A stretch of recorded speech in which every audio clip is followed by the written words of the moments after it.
The sun hung like a molten coin in the bleached-out sky, refusing to yield its grip on the valley, even as the shadows of the Sierra Nevadas began to stretch like long skeletal fingers across the scrub brush. Silas rode with his head bowed, the brim of his sweat-stained hat shielding eyes that had seen too much dust and far too little silver.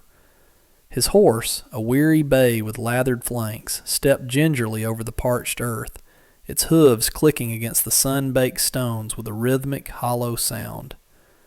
Silas had been gone for 6 months, chasing a ghost of a vein in the high country, leaving behind a cabin that was little more than a promise of solitude. He expected to find the door hanging by a single hinge and the interior reclaimed by field mice and the pervasive, fine silt of the Nevada desert. Instead, as he crested the final rise, he saw a thin, defiant ribbon of wood smoke curling upward into the stagnant air. His hand instinctively dropped to the leather holster at his hip, his fingers brushing the cold metal of his sidearm. The silence of the frontier was never truly empty. It was a heavy, expectant thing that could shatter with the snap of a dry twig. He dismounted 50 yards out, his boots crunching softly on the alkali crust, and approached the cabin with the cautious, predatory grace of a man who had learned that curiosity was often a precursor to a shallow grave. The smell hit him before he reached the porch, not the scent of rot or damp, but the clean, sharp aroma of boiled herbs and something sweet, like scorched sugar. He kicked the door open, the wood groaning in protest, and leveled his gaze into the dim, cool interior. Standing by the hearth, framed by the amber glow of a dying fire, was a woman who looked like a ghost conjured from the shimmering heat of the flats. She was Chinese, her skin the color of pale honey under the layer of dust that coated everything in this country, and she was draped in a white prairie dress that was several sizes too large, the hem stained gray by the trail. She didn't scream. She didn't cower. She stood with a heavy kitchen knife held low and steady, her knuckles white against the dark handle. Her eyes, dark and piercingly intelligent, locked onto Silas with a ferocity that stopped him in his tracks. For a long moment, the only sound was the frantic buzzing of a fly against the window pane and the heavy, labored breathing of Silas's exhausted lungs. He lowered his hand from his belt, though he did not relax his posture. "This is my land," he said, his voice a low, gravelly rasp that felt like sandpaper against the stillness. "My house. You're trespassing, lady." The woman did not lower the knife, but her chin tilted upward, a gesture of profound defiance that seemed at odds with her slight frame. She looked to be no more than 21, yet there was an ancient, weary weight in her expression that mirrored his own. "I am May," she replied, her English accented but sharp, each word delivered with the precision of a calculated gamble. "And you are the man who owns this dust. I have cleaned your hearth. I have buried the vermin. I have waited." Silas took a step forward, the floorboards creaking under his weight. "Waited for what? To be moved along? Because that's what's coming." May did not flinch as he drew closer. She stepped into the center of the room, the firelight catching the determined set of her jaw. "No," she said, her voice dropping to a tone of absolute, terrifying certainty. "You're going to marry me." Silas let out a short, dry bark of a laugh that held no humor, only the bitter irony of a man who had lost everything once and had no intention of being tethered again. He moved past her to the table, tossing his saddlebags onto the scarred wood. "I don't know what kind of trouble you're running from, May, but I'm not the shield you're looking for. I'm a man who wants to be left to rot in peace." He turned to face her, expecting to see fear or perhaps the beginning of a plea, but he found only that same unwavering pragmatism. May set the knife down on the counter with a controlled click. "The men who follow me do not care about peace," she said, her voice steady. "They care about the contract they say I owe. They care about the gold they think I am worth. In the eyes of the law in this territory, A single woman is property to be claimed. But a wife belongs to her husband. Even the cruelest men in this valley hesitate to cross a man who defends his own house. She walked toward him, her white dress rustling like dry corn husks. She stopped just outside his personal space, the scent of the herbs she had been boiling rising from her skin. I am not asking for love, Silas. I am asking for a name. In exchange, I will make this dirt yield. I will cook the food you do not have. I will mend the soul you think is dead. If you turn me out, I am a dead woman by the time the moon rises. Is that the weight you want on your back? Silas looked at her, really looked at her, and saw the raw desperation hidden beneath the steel of her gaze. He saw the bruises on her wrists, partially hidden by the oversized sleeves of the dress, and the way her hands trembled despite her posture. He was a man burdened by his own ghosts, a former soldier who had seen the worst of what men could do to one another, and he recognized the look of a survivor standing at the edge of a precipice. The silence stretched between them, thick with the heat of the afternoon and the unspoken gravity of her proposition. Silas looked around the cabin. It was cleaner than it had been in years. The cobwebs were gone, the floor had been scrubbed, and a pot of stew simmered on the stove, the steam carrying the promise of a life that wasn't defined by loneliness. He thought of the men she mentioned, likely the labor bosses from the rail camps or the predatory gangs that roamed the borderlands, men who viewed people as nothing more than ore to be crushed. "They'll come looking," Silas said, his voice losing some of its edge. "Men like that don't just let a contract go. They'll bring fire and lead to this door." May nodded slowly, her expression solemn. "Then we will meet them with fire and lead.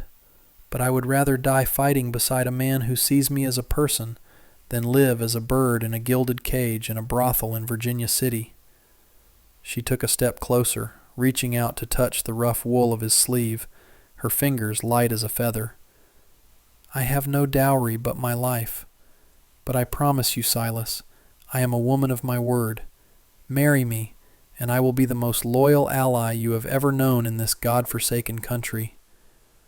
Silas felt a strange, uncomfortable stirring in his chest, a spark of hope he had tried to douse years ago. He looked at her small, determined face and realized that his solitude had been a slow suicide. "I don't have a ring," he muttered, the words a surrender. May's lips quirked into the smallest, most fleeting of smiles, a glimpse of the girl she might have been before the world broke her. "I do not need gold on my finger," she whispered. "I need the protection of your shadow." The following days were a blur of uneasy labor and the strange rhythmic dance of two strangers learning to inhabit the same small space. They rode into the nearest settlement, a jagged collection of shacks and saloons known as Bitter Creek, and stood before a weary circuit judge who didn't bother to look up from his ledger as he muttered the words that bound them together. Silas felt the weight of the moment, the heavy finality of the ink on the paper, while May stood beside him, her spine straight and her eyes fixed on the horizon through the dusty window. When they returned to the cabin, the sun was dipping low, casting a bruised purple hue over the sagebrush. The summer heat was oppressive, a physical weight that made every movement an effort. Silas spent the evening reinforcing the shutters and checking the perimeter, his eyes constantly scanning the distance for the telltale plume of dust that would signal the arrival of her pursuers.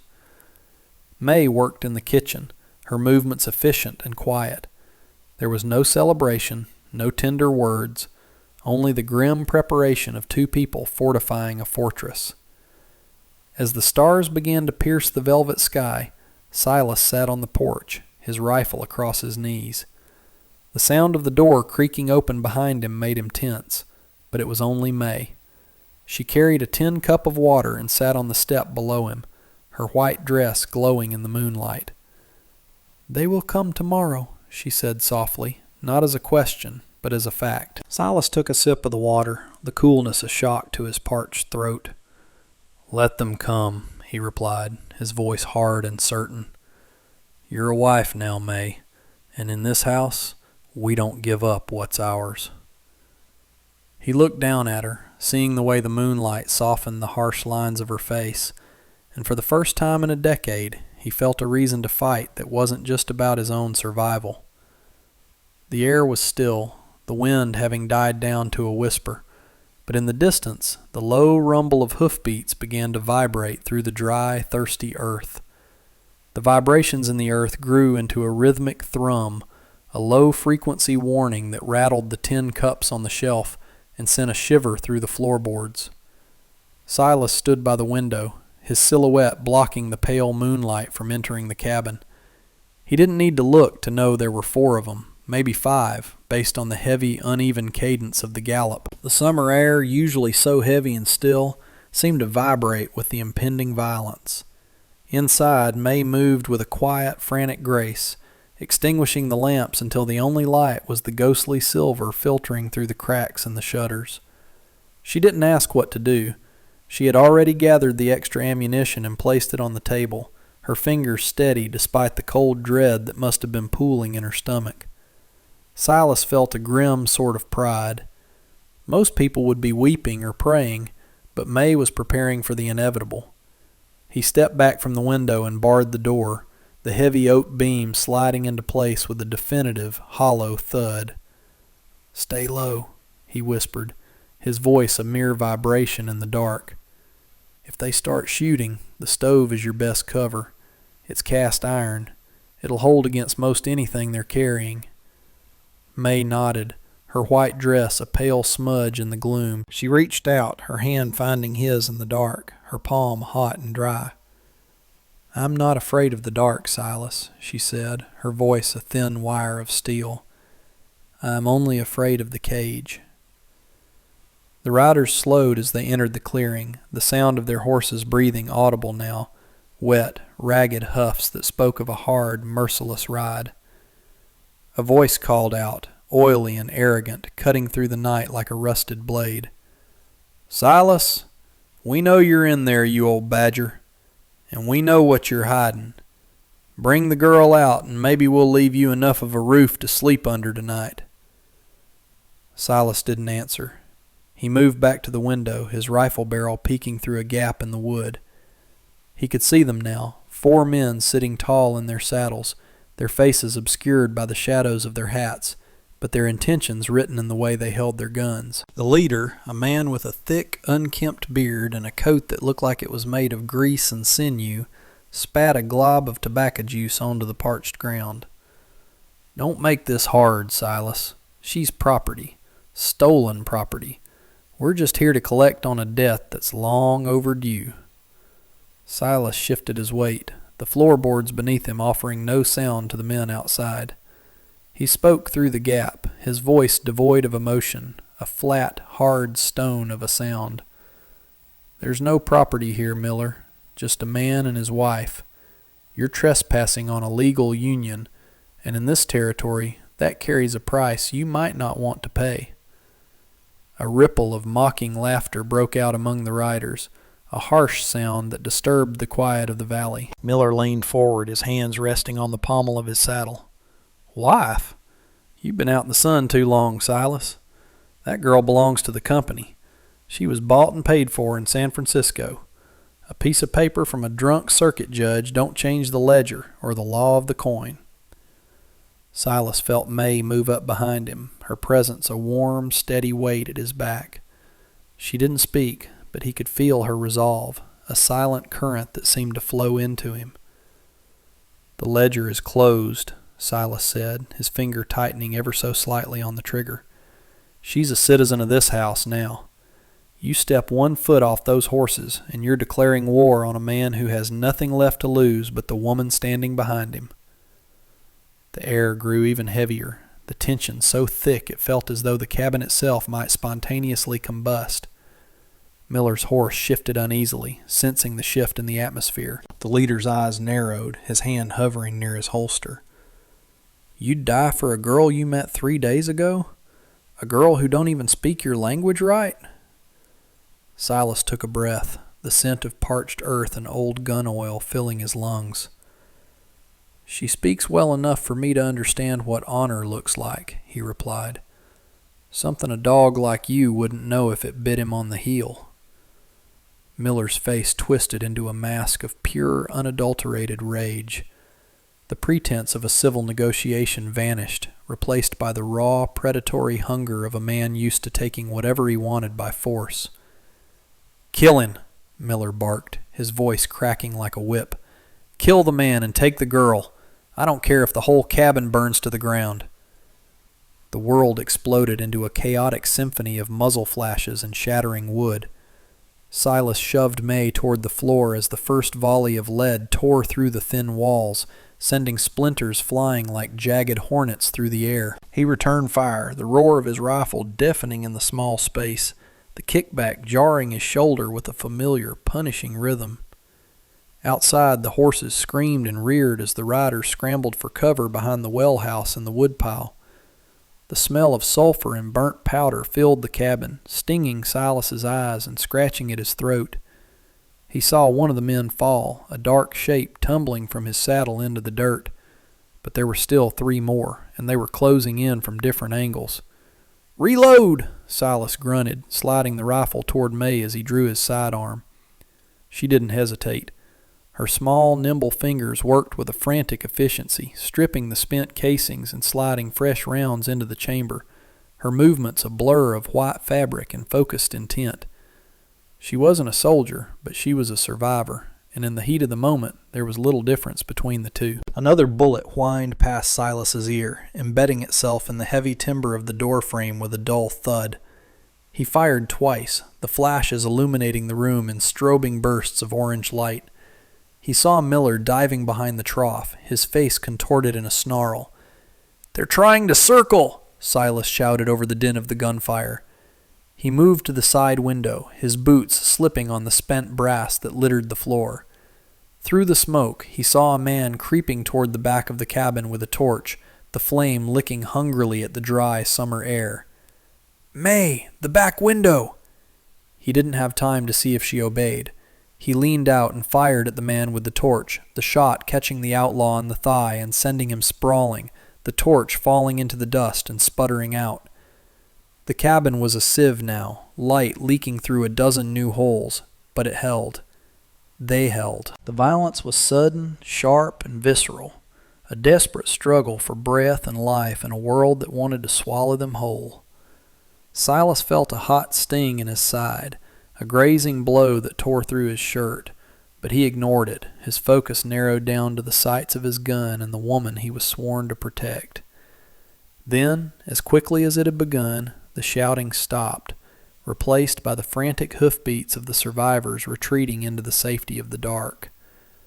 The silence that followed was even more deafening than the gunfire, a heavy, ringing void that pressed against Silas's eardrums.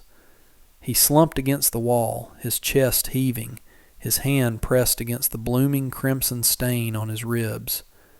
The cabin was a wreck, shattered glass, splintered furniture, and the thick, choking haze of gun smoke hanging in the air. But the door remained barred, and the perimeter secure. He looked down and saw May sitting on the floor, the rifle clutched to her chest, her white dress now smeared with soot and the dark earth of the floor. She was staring at the door, her eyes wide and unblinking, her breath coming in short, jagged gasps. "Are they gone?" she whispered, her voice barely audible. Silas nodded, a grimace of pain crossing his face as he shifted. "For now. They didn't expect to fight, not like that. Not from us." He slid down the wall to sit beside her, the adrenaline beginning to ebb, leaving a cold, hollow exhaustion in its wake. May turned to him, her eyes tracing the blood on his shirt with a look of deep concern. Without a word, she set the rifle aside and moved toward him, her hands gentle as she began to peel the fabric away from the wound. "You are hurt," she said, her voice trembling slightly for the first time since he had met her. Silas shook his head, though the movement made the world tilt. "Just a scratch. I've had worse from a stubborn mule and a bad trail." But May didn't listen to his protest. She tore a long strip from the hem of her oversized dress, the white fabric a stark contrast to the grime of the room, and began to bind the wound with a practiced, steady hand. In the silence of the aftermath, a new kind of bond was forged, one that went far beyond the legalities of the paper they had signed in town. They were two broken pieces of a world that had tried to discard them, now held together by the gravity of their shared survival and a burgeoning, unspoken trust. Silas looked at the ruined cabin, and then at the woman tending to him with such fierce, quiet devotion. He realized then that he wasn't just defending a house or a contract. He was defending the first thing that had made him feel human in a very long time. The somber weight of the night remained, but the undercurrent of hope was no longer a flicker. It was a steady, burning coal in the darkness.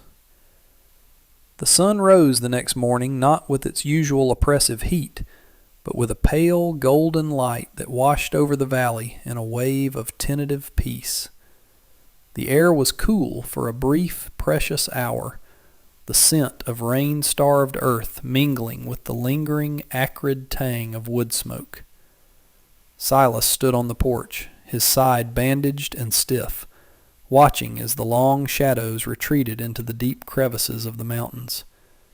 The two bodies in the yard had been moved, the horses long gone, and the silence of the frontier had returned, though it felt different now, less like a threat and more like a clean slate.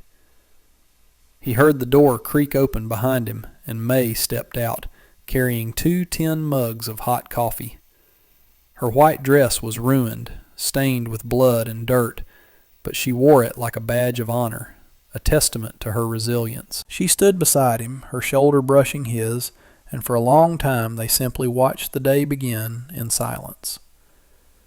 "We will have to fix the walls," she said, her voice steady and pragmatic, already looking toward the future they had won. Silas nodded, taking a sip of the bitter, hot liquid. "We will. And we'll need to plant something in that back patch that can survive the heat. Maybe some squash or some hardy beans." He looked at her, really seeing the strength in the curve of her jaw and the quiet triumph in her dark eyes. They were outsiders, marginalized by a world that valued gold over souls. But they had carved out a space for themselves in the middle of the wasteland. "They won't come back," Silas said, a note of absolute certainty in his voice. "Miller isn't the type to risk his neck twice for a lost cause. He'll find an easier target elsewhere." May looked out at the horizon, her expression thoughtful and serene. "Then we are free?" Silas set his mug down on the railing and turned to face her, his stoic mask finally softening into something resembling a genuine smile. "As free as anyone is in this country. But you don't have to look over your shoulder anymore, May. This is your home. And I'm not just your shadow. I'm your husband." He reached out and took her hand, his rough, calloused fingers intertwining with hers. It wasn't a grand romantic gesture, but it was a promise, a covenant of the frontier. The journey ahead would be hard, filled with the relentless sun and the unforgiving earth, but they would face it together, a found family built on the ruins of their pasts. As the first true heat of the day began to shimmer over the flats, Silas and May turned back toward the cabin, ready to begin the slow, rhythmic work of rebuilding a life from the dust of the old.